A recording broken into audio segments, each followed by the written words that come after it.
Baie welkom by die voorlesing van die Afrikaanse Sabbatskoolles vir blindes en swaarsiendes.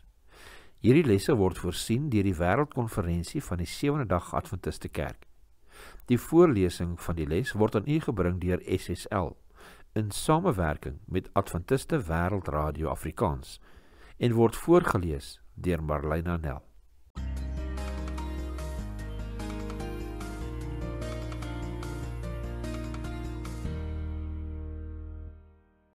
Vrydag 10 Oktober. Kom ons sluit die oë. Liewe Vader, baie dankie dat U ons deur hierdie week se studies gelei het. Waar ons nou hierdie dag gaan afsluit, liewe Vader, laat asseblief 'n boodskap in ons harte plaas. Ons bid dit in Jesus naam alleen. Amen. Vir verdere studie, lees die volgende gedeelte uit Ellen G. White se geskrifte Crossing the Jordan, bladsy 482 en 483 in Patriarge en Profete.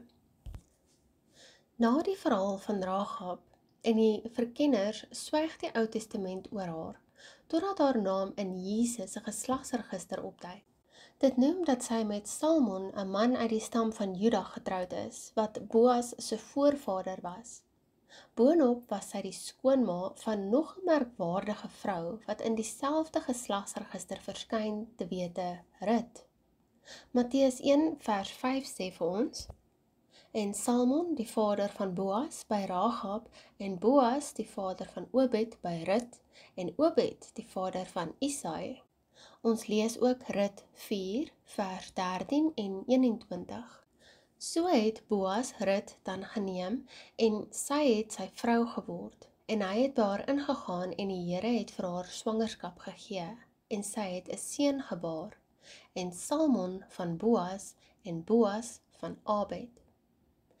Deur haar geloof in die Here word 'n prostituut van Jerigo, wat vir totale uitwissing bestem was, 'n belangrike skakel in die koninklike bloedlyn van Dawid en 'n voorsaat vir die Messias.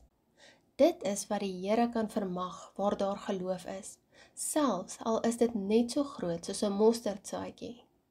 Matteus 17 vers 20 sê vir ons: En Jesus antwoord hulle: Deur julle ongeloof, want voorwaar ek sê vir julle, as julle geloof het, soos 'n mosterdsaad, sal julle vir hierdie berg sê, gaan weg hiervandaan, daarna toe, en hy sal weggaan, en niks sal vir julle onmoontlik wees nie.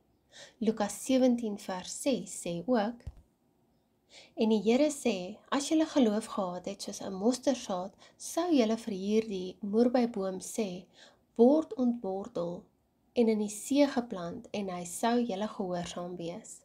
Ons lees verder uit Ellen G. White, Prophets and Kings, bladsy 369 en 370. Haar, Rahab, se bekering is nie die enigste geval van die Here wat hom ontferm het oor afgoddienaars nadat hulle erkenning aan sy goddelike gebring het nie.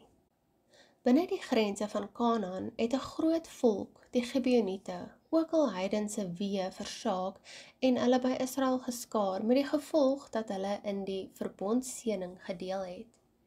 Die Here beskou enige onderskeid wat op grond van nasionaliteit, ras of klas gemaak word as ongeldig. Hy is die skepper van elke mens. Die hele mensdom het hy as 'n gesin geskape, 'n mensdom waarbinne almal dank sy verlossing een is.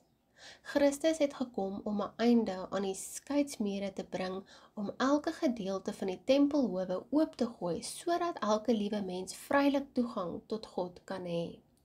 So wyd en diep en volledig is sy genade, dat dit alles binnendring. Uit Satan se invloede lig dit diegene wat in die lokval van sy leuns beland het, en plaas God se troonkamer en die troon wat onder die reënboog van belofte staan binne hulle bereik. In Christus is daar nou nie meer Jood of Griek, nie meer slaaf of vryman nie. Ellen G. White, Prophets and Kings, bladsy 369 en 370. Vraag vir bespreking. Vraag nommer 1. Bespreek die feit dat die Here ons 'n tweede of selfs meer kanse gee en hoe ons dit ook aan ander moet bied. Hoe voorkom mens egter dat hierdie bykomende kanse wat jy ander gee, nie tot misbruik lei nie?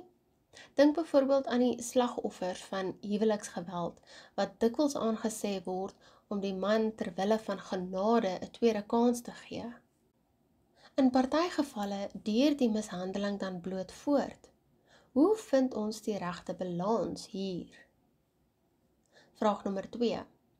Bespreek Rahab as 'n rolmodel vir ware geloof. Neem in ag dat party mense redelik ontvanklik vir die woord is, hoewel hul lewens ver van die Bybelse ideaal is. Hoe benader mens sulke mense? Hoe kry jy dit reg om 'n waardering vir hul geloof te hê, maar sonder om hul onchristelike praktyke goed te keur?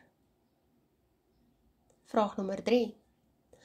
Die volk het in 'n verknorsing beland. Hulle val vir die Gibeoniete se slenter omdat Josua versuim het om eers die Here raad te pleeg. Tog vind hy 'n praktiese oplossing vir die probleem, een wat geregtigheid en genade kombineer. Dink nou aan 'n situasie in jou eie lewe wat beide die goddelike eienskappe vereis. Dink aan enkele praktiese maniere om twee saam te voeg.